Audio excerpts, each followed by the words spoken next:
la splendeur ou encore la synthèse d'éléments culturels divers dans un style musulman unique. Ou bien le règne de la calligraphie et de l'arabesque sont, bien entendu, des dominantes dans l'art de l'islam. Mais il faut retenir surtout peut-être cette vérité, qu'il n'y a pas de coupure entre l'artiste et l'artisan, ou même l'ouvrier. Ce sont les mêmes hommes qui cisèlent, qui martèlent, qui peignent au nom de leur vérité intérieure.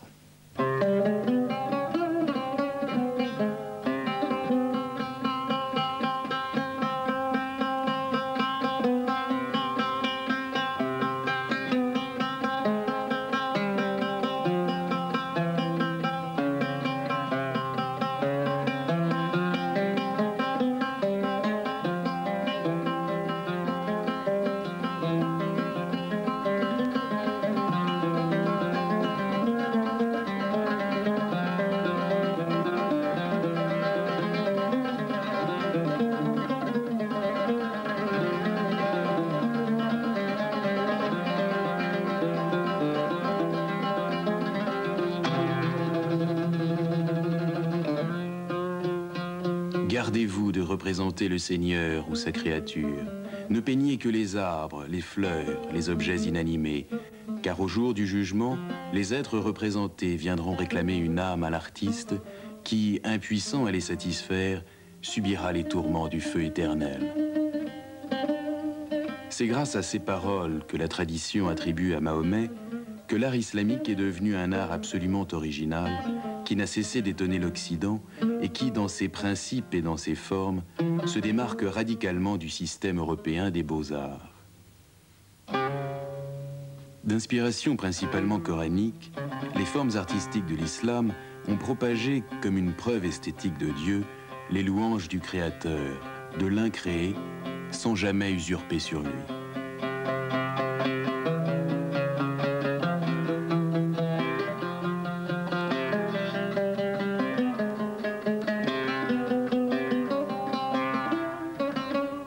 Le Verbe divin est calligraphié dans la pierre, et l'architecture même fait de la mosquée l'espace privilégié où se déroulent les arabesques de l'écriture qui veulent joindre en un tout la beauté et la vérité. Artiste, artisan, simple ouvrier, restaurateur d'œuvres anciennes, les mots occidentaux ne conviennent pas. L'homme qui retouche un œillet sur le mur d'entrée de la mosquée de Lahore est l'héritier d'une longue lignée de peintres. Il répète les gestes qu'il a appris, aboutissement d'une chaîne de tradition et d'initiation. L'art, il ignore la signification du mot. Pour lui, ce geste, cet œillet, sont une manière d'être présent au monde, tout comme le calife dans les miniatures ottomanes qui respire une fleur. Par son refus d'une représentation figurative de la nature, l'art islamique ouvre un monde enchanté où l'irréel a ses lois et s'exprime selon un code tacite qui le rend intelligible à tous. Fondée sur des formes géométriques simples, la décoration artistique de l'arabesque rend partout sensible et vivante une abstraction rigoureuse et harmonieuse qui parle à l'esprit. S'agit-il avec l'arabesque d'une structure précise qui vient rythmer l'espace? S'agit-il d'un rythme mathématique qui s'impose, ou bien au contraire, s'agit-il d'une fluidité de formes capricieuses, rêveuses, qui s'engendrent les unes les autres? En réalité, il s'agit des deux. Et l'art islamique réunit la rigueur mathématique et la fantaisie des formes. Tout d'abord, l'œil ne discerne que la fantaisie, mais en réalité, celui qui trace l'arabesque commence par établir des rapports géométriques. Il trace des rosaces, des triangles, des pentagones, parfaitement rigoureux, et c'est autour de cette structure qu'il articule ces lignes apparemment capricieuses, de telle sorte que l'arabesque est avec la calligraphie l'art le plus caractéristique de l'islam, car elle réunit à la fois une pureté que je dirais presque cristalline, avec un jeu de formes qui rêve à l'infini.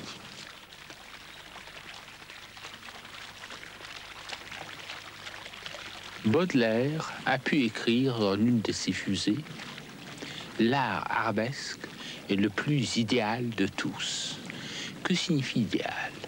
Sans doute que ce ne sont pas les sentiments, la violence des couleurs, l'élan tout seul qui permettent de comprendre, mais la fine pointe aiguë de l'intelligence qui passe à travers l'entrelac des formes pour ne s'arrêter qu'à la structure pure.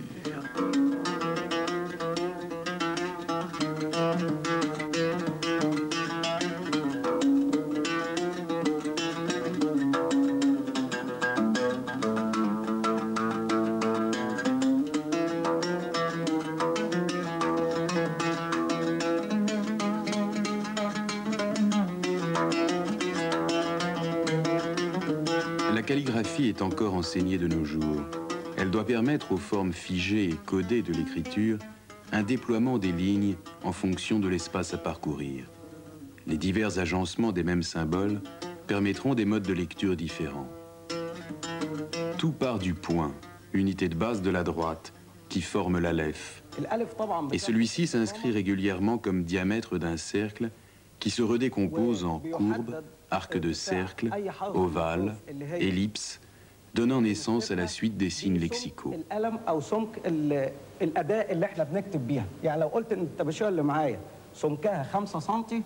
Suite, pour ainsi dire, mathématique, qui unit à la rigueur d'un énoncé lisible et intelligible la profusion foisonnante des lignes qui s'enchaînent, pure forme née de l'imagination artistique. Le tracé de l'écriture, ainsi que la ligne de l'arabesque, veulent rompre la successivité continue de la parole et de l'espace, et insérant l'une dans l'autre, créer par l'ordonnance symétrique et la récurrence des formes géométriques, triangle, carré, cercle, des figures plus complexes, plus totales. الباء بيبقى لها شكلين. دلوقتي بنحلل حرف الحاء وبنقسمه لعديد من الأجزاء. بيبتدي عندنا أول جزء من هنا برقم 1. La calligraphie est donc un art majeur. Elle est l'art religieux par excellence parce que vouée à l'origine à l'écriture des textes du Coran. À la beauté des versets sacrés doit correspondre l'harmonie visuelle de la graphie. Destinées à tous, les paroles du prophète sont présentes partout. Ainsi échappent-elles au cadre fermé du livre pour se dérouler comme à l'infini sur les murs des mosquées, le bois des meubles, les faïences et les porcelaines, et tous objets usuels de cuivre ou de verre. Par la calligraphie, la langue arabe, langue liturgique de l'islam, tend à la beauté achevée en alliant à l'incantation du verbe l'enchantement de la forme.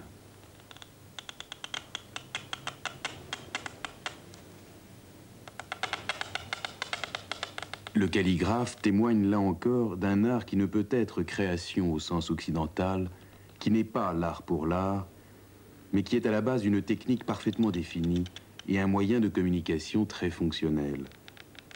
Mais c'est aussi et en même temps une plastique de l'écriture qui parachève formellement une beauté qui se veut totale.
Depuis la pierre brute, longuement poncée, taillée, jusqu'à l'ensemble final, la composition d'une mosaïque suppose la maîtrise d'une technique de précision.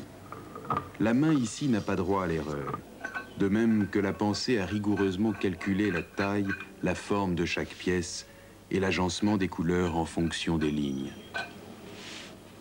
Toujours décoratif et quotidien, l'art de la mosaïque répète et renouvelle les mêmes motifs symbolisés et stylisés de fleurs ou d'animaux étranges. Un monde irréel, somptueux et lumineux, raisonné et ordonné, d'où émane la sérénité d'une harmonie mentale et visuelle. Dans l'art ottoman et plus encore dans l'art moghol, la peinture figurative est présente, mais c'est un art de l'emblème plus que du réel. Profil, couleur plate, sans perspective ni clair-obscur, net et sans émoi. Il s'agit d'évoquer une trace bientôt passée, d'un homme, d'un oiseau, d'un animal, une trace et rien de plus.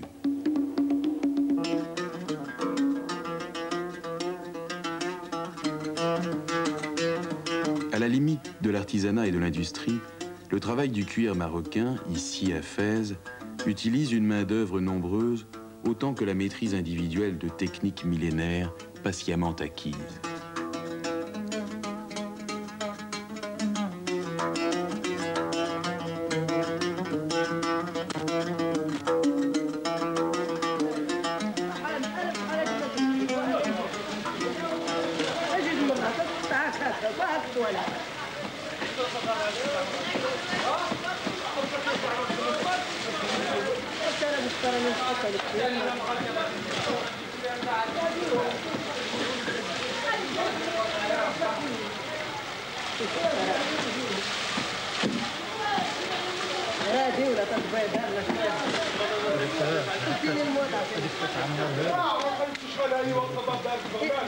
Pour teindre, l'artisan part de l'animal et du végétal.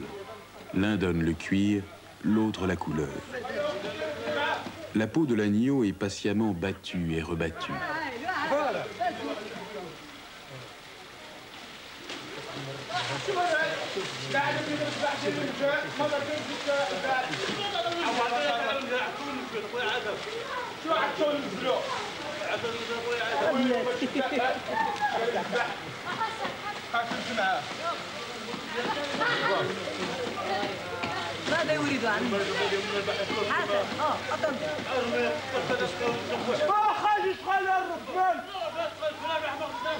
Les mêmes puits en forme de godets géants qui serviront à imprégner patiemment les cuirs ramenés à l'état de minces feuilles se retrouvent en Afrique et ponctuent de cercles bleus ou carmins les marchés de Kano et de Tombouctou.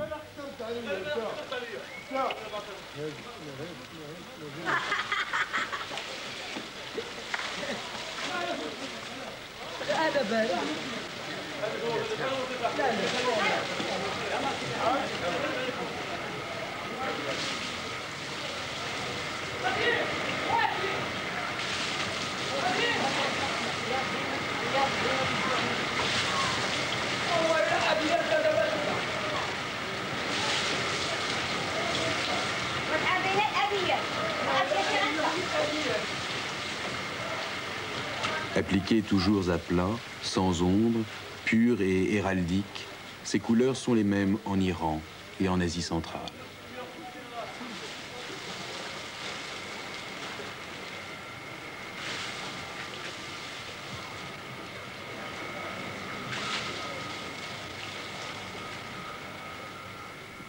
Il n'y a pas de coupure dans l'art de l'islam entre l'artiste et l'artisan. On pourrait même dire l'ouvrier. Il s'agit du même homme et des mêmes principes.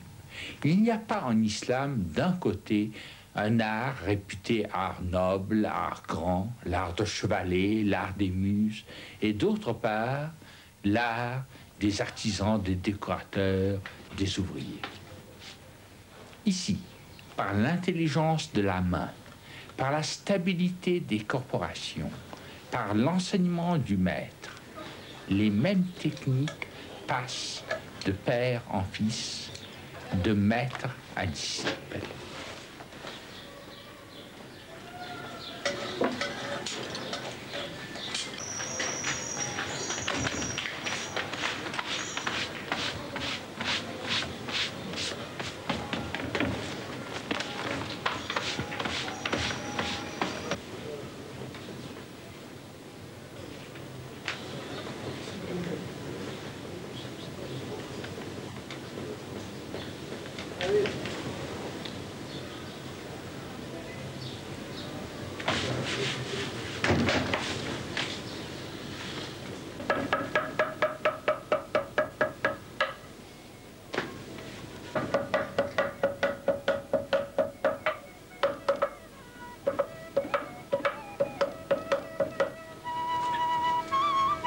Nous avons un art pauvre et qui serait pourtant fastueux. Pauvre souvent par la matière. Il ne s'agit pas de la beauté de la matière en elle-même, comme le jade, par exemple, en Extrême-Orient. La matière est souvent de l'argile, de la brique, du stuc. Et c'est l'habileté manuelle de l'artisan qui en fait une splendeur. De même que la femme qui tisse un tapis emploie de la laine de mouton, mais c'est la beauté des couleurs qui fait la beauté de l'ouvrage. De telle sorte que le faste n'est pas dans l'objet, il est dans l'artisan, dans l'homme ou la femme et dans la transmission.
La musique en islam est comme l'écriture ou comme l'architecture, un art de vivre, une manière d'être présent au monde. Comme les arts de la vue également, la musique en islam est une synthèse.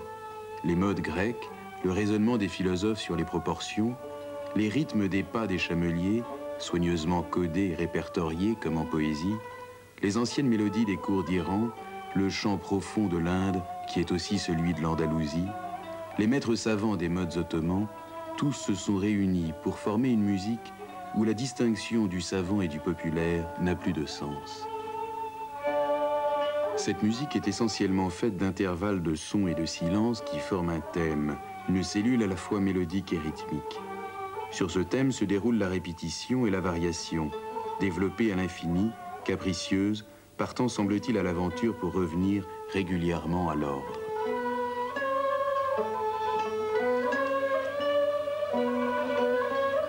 Le même principe se retrouve donc dans l'arabesque. Ici et là, on part d'une figure géométrique ou d'un thème simple. Et puis fusent les improvisations et les fioritures apparentes. Mais l'unité reste toujours présente, sous-jacente. Elle soutient les motifs.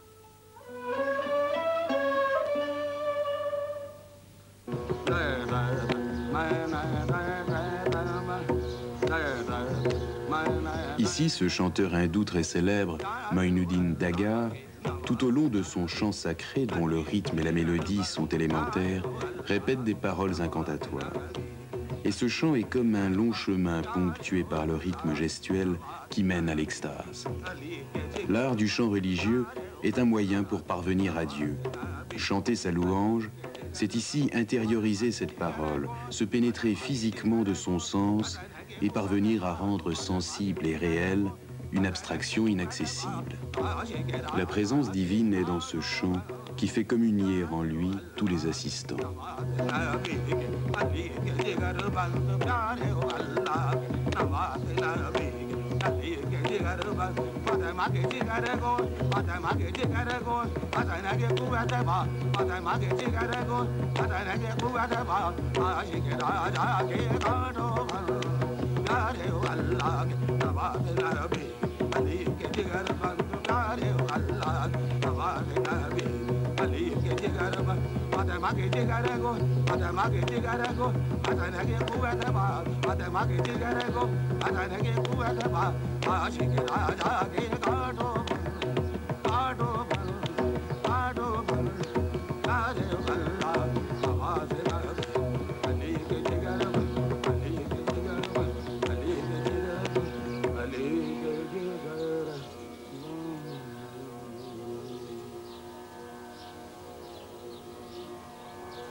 Cet homme est à la fois flûtiste et peintre de miniatures. Il pratique deux activités artistiques, mais qui répondent au même esprit. Cette diversité n'est pas divergence, mais cohérence. Elle témoigne de l'unité de l'âme islamique. Le naï déroule l'arabesque d'une ligne musicale élémentaire sur laquelle foisonnent, au gré d'une fantaisie calculée, des sons ornementaux qui semblent imprévisibles, mais qui sont parfaitement codés. Là encore, le schéma de base est simple, mais l'ensemble est complexe. Entre le travail de la miniature et la musique, il existe une correspondance structurelle, comme entre tous les arts islamiques. La musique du flûtiste développe linéairement un thème simple qui revient sans cesse et se poursuit encore en se renouvelant, comme si elle ne devait jamais finir. De même, la miniature, centrée sur un sujet, est enrichie de 1000 détails infimes qui semblent vouloir remplir tout l'espace et le continuer hors de ses bornes.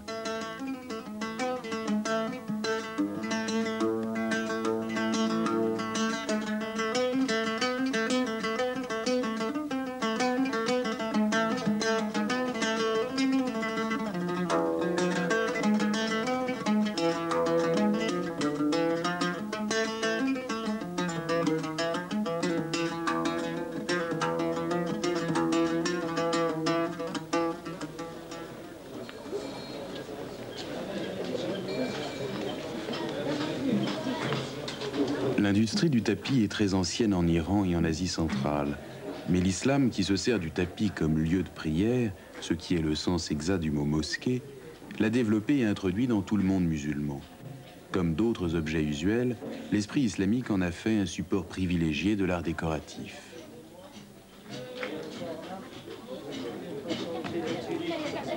Motifs, couleurs et formes s'agencent d'une façon complexe qui ne laisse aucune part au hasard.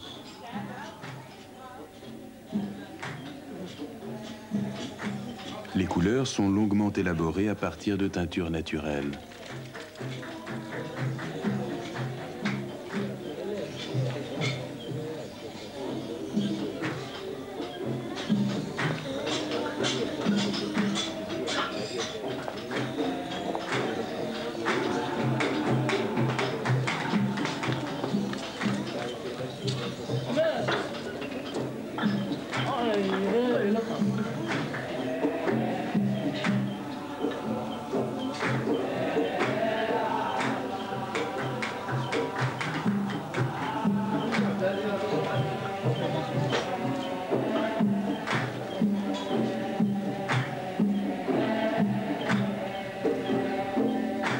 Dans ce pays où dominent les tons uniformes de l'ocre, du sable et de la pierre, et du bleu délavé du ciel, il semble que les artisans aient voulu faire surgir des couleurs vives et claires et masquer de leur exubérance l'aridité du sol.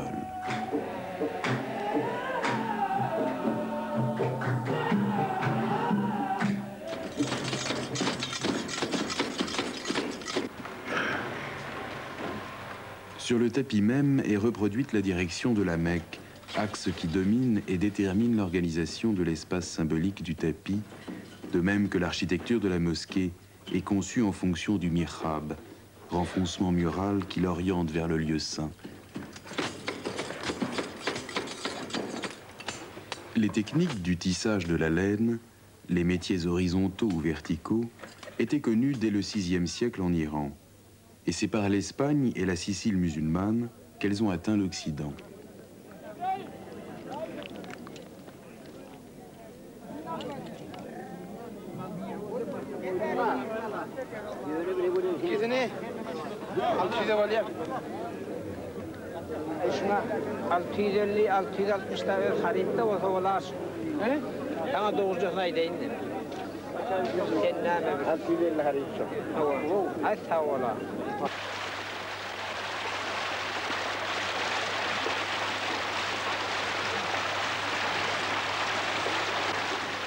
L'élément final dans l'élaboration de la couleur, c'est l'eau.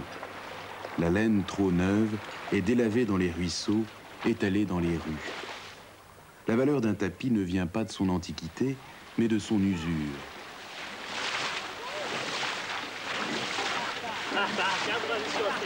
Pour qu'un tapis soit achevé, il faut y ménager un coin d'irrégularité, éviter la symétrie parfaite, car Dieu seul possède la perfection.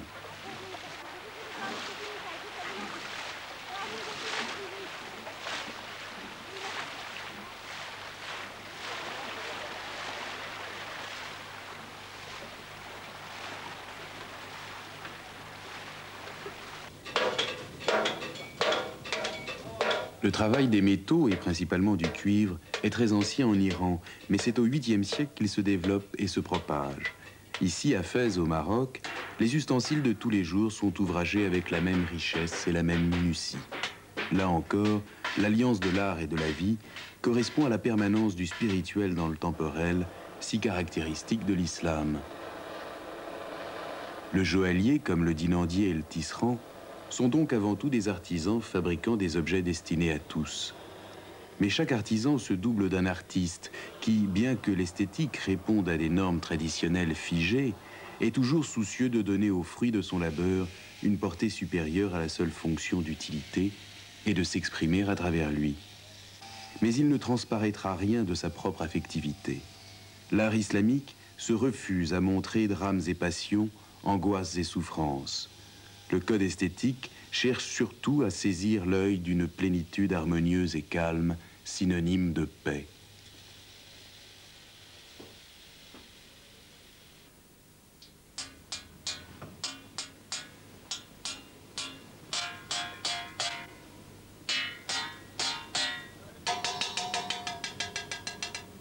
Les objets en cuivre sont parfois ornés de scènes très vivantes, d'une grande délicatesse de dessin. Scènes de chasse, de fête, de danse, où l'agilité et la vigueur du trait contredisent l'apparente froideur du métal. Et ces motifs communs à l'artisanat profane et à la décoration des lieux du culte indiquent bien qu'il n'y a pas de scission profonde entre un art sacré et un art profane.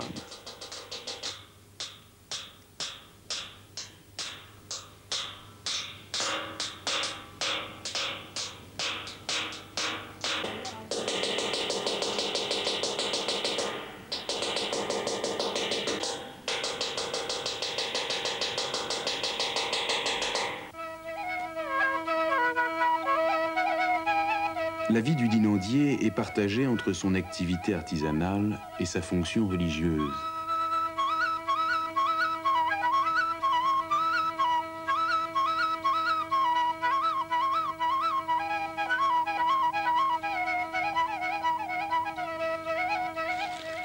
Il retrouve sur chaque pan de mur de la mosquée les mêmes formes géométriques qui sont à l'origine de l'art décoratif islamique. Partout, l'espace s'emplit de formes, de courbes, de couleurs.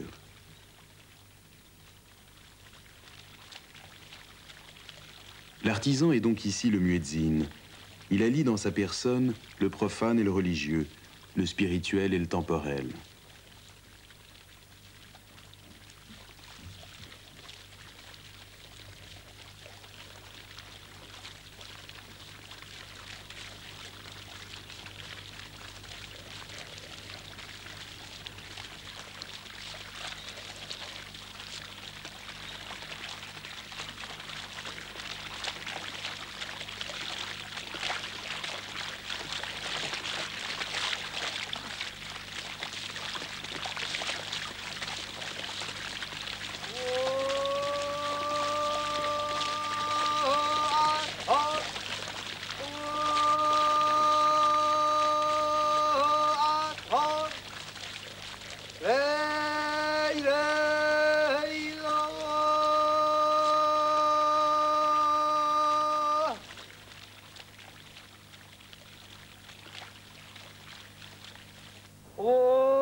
Au même moment, toute la ville s'arrête de travailler pour prier. De loin en loin, les voix se répondent.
Espace fermé, mais qui contient un univers.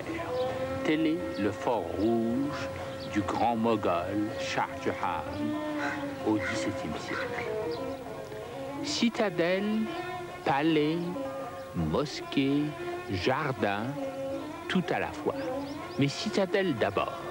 Dès qu'on approche du fort rouge, on est frappé de ces murailles sombres, d'un rouge sang de bœuf, avec des tours qui ressemblent à des tours de jeu d'échecs et des portails qui permettraient de passer sur des éléphants.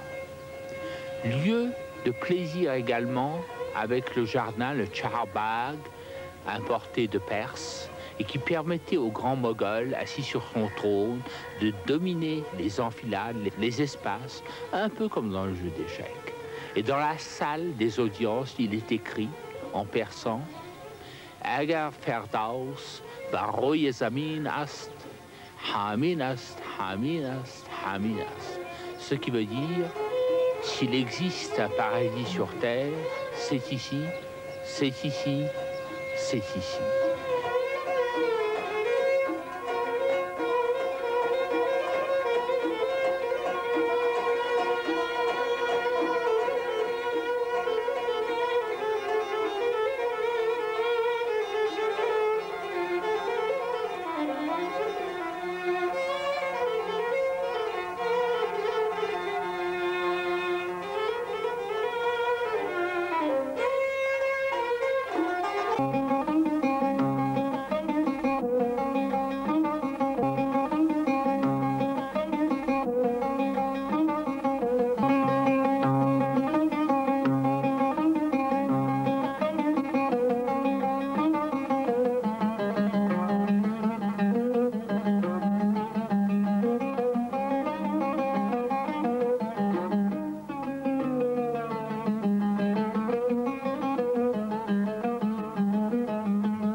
la splendeur ou encore la synthèse d'éléments culturels divers dans un style musulman unique. Ou bien le règne de la calligraphie et de l'arabesque sont, bien entendu, des dominantes dans l'art de l'islam. Mais il faut retenir surtout peut-être cette vérité, qu'il n'y a pas de coupure entre l'artiste et l'artisan, ou même l'ouvrier. Ce sont les mêmes hommes qui cisèlent, qui martèlent, qui peignent au nom de leur vérité intérieure.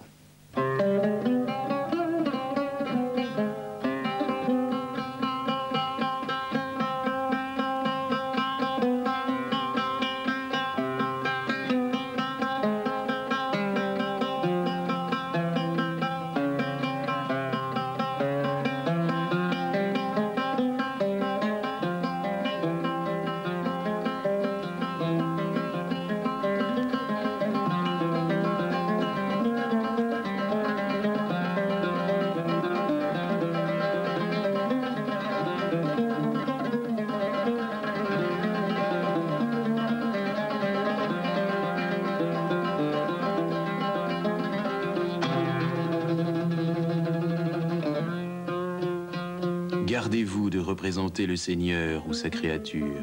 Ne peignez que les arbres, les fleurs, les objets inanimés, car au jour du jugement, les êtres représentés viendront réclamer une âme à l'artiste qui, impuissant à les satisfaire, subira les tourments du feu éternel. C'est grâce à ces paroles que la tradition attribue à Mahomet que l'art islamique est devenu un art absolument original, qui n'a cessé d'étonner l'Occident et qui, dans ses principes et dans ses formes, se démarque radicalement du système européen des beaux-arts. D'inspiration principalement coranique, les formes artistiques de l'islam ont propagé comme une preuve esthétique de Dieu les louanges du Créateur, de l'incréé, sans jamais usurper sur lui.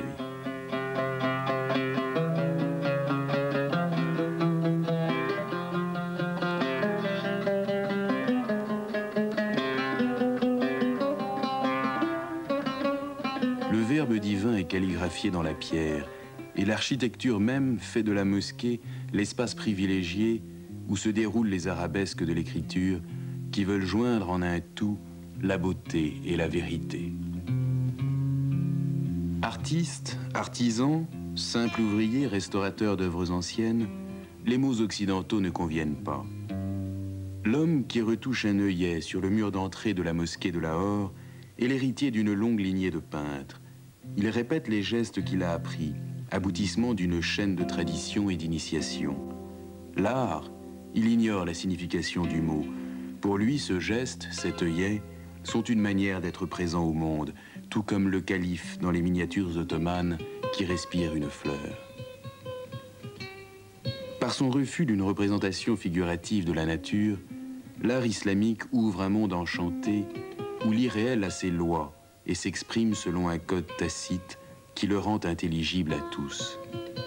Fondée sur des formes géométriques simples, la décoration artistique de l'arabesque rend partout sensible et vivante une abstraction rigoureuse et harmonieuse qui parle à l'esprit.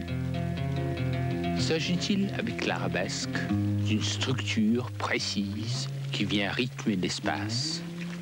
S'agit-il d'un rythme mathématique qui s'impose, ou bien au contraire, s'agit-il d'une fluidité de formes capricieuses, rêveuses, qui s'engendrent les unes les autres? En réalité, il s'agit des deux. Et l'art islamique réunit la rigueur mathématique et la fantaisie des formes. Tout d'abord, l'œil ne discerne que la fantaisie, mais en réalité, celui qui trace l'arabesque commence par établir des rapports géométriques.